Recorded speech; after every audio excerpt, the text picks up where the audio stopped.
goes like this. I'll be walking down the street, and there'll be a kid coming toward me.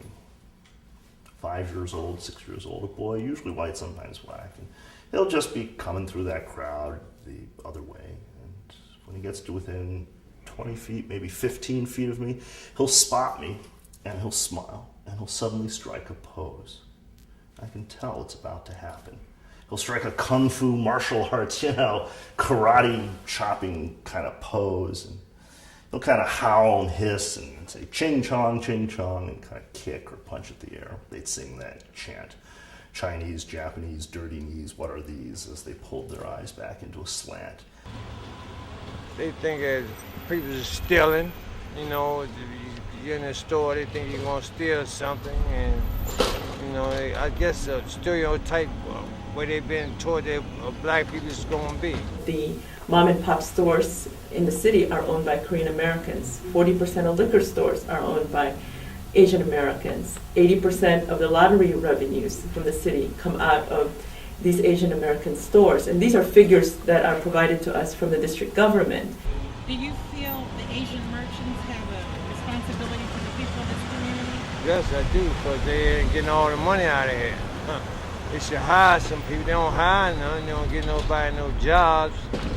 You don't see no black people working in the Korean stores. The Washington Post estimates that 2/3 of the small business licenses in the district are owned by Asian Americans.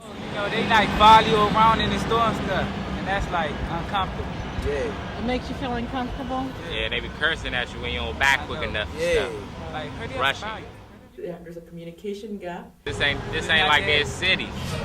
It's not yet. This ain't where they from. I think they do, because wherever you go, you gonna see them. Like stores, they own stores. Without them, we wouldn't have stores. So I think, they do. They are important right now, because the next generation, we're gonna be running stuff. And what is the American dream to you? 여기는 전적인 교육도 그렇고, 그다음에 열심히 일을 하면은 생활이 보장되는 곳이니까 그래서 왔다. Says that it's for the education for his children, and also because of the fact that in America, if you work hard, you're guaranteed a good life. Those images of African American young men as rapists, murderers, thugs, felons, gang members, the same images with the same sources as the karate images from the movies, from television, from the headline news. In reality, the Asians and blacks have a lot more in common than they ever thought they would have. I've also gotten to see more of kind of the injustice, being in a poor community, of kind of the injustice of our society, where kids in these communities really are neglected and forgotten, and there's a sense that the greater society doesn't really know or care what's really going on in housing projects like these. And so I've gotten a greater awareness and sometimes even anger over the situation that the kids find themselves. Our problem ultimately is not the Korean, it is not the Japanese, it is not the Mexican, it's really not ourselves. Really, our problem is white racism. Time they want to stir the pot, and they want to say, well, you are different than them. And they're pitting us against each other so that the tension continues. When I think about the Asian community, and I represent an Asian community here, I think about how at the turn of the 20th century, Asians were not even allowed to come to the United States. When we got here, we weren't allowed to marry, we weren't allowed to own property, and we weren't allowed to even naturalize because we were not seen as white. We had to go, or at least our ancestors had to go to the justice system to fight those extremely racist laws and change them.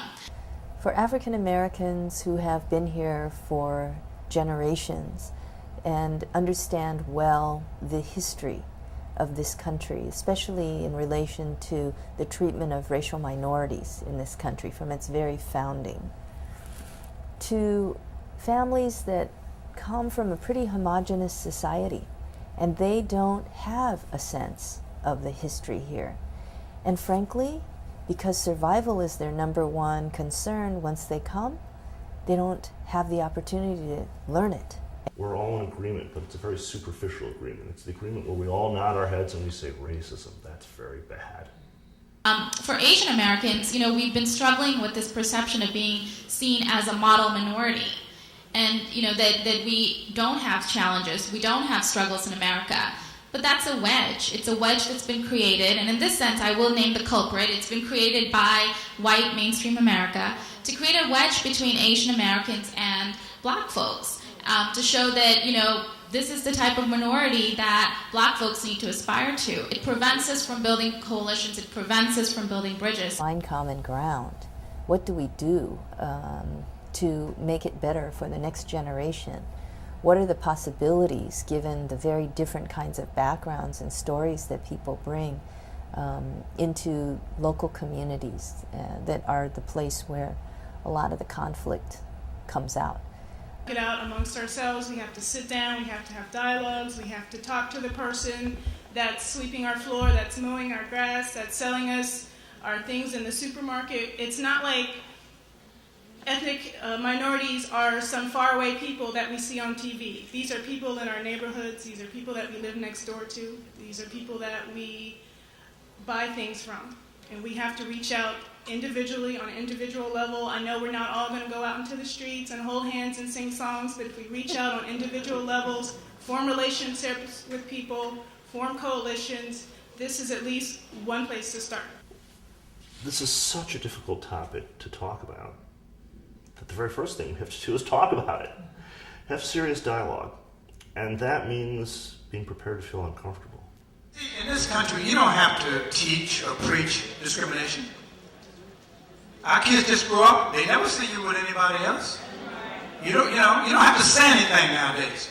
And so what I would say is you've got to reach out. We have to reach out and let the young folks see us being friendly.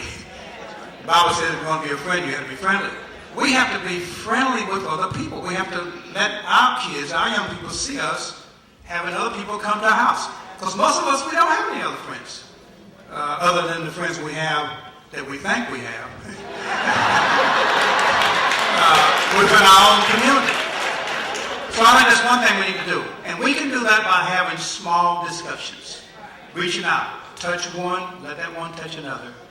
I am a child of the diaspora of African descent. I'm Sankofa, got my ancestors giving me strength. I'm mestiza, I've been thinking about race my whole life. And though a lot has changed, I've always known some shit ain't right. Your race, my race is a conceptual competition created to keep us from finding out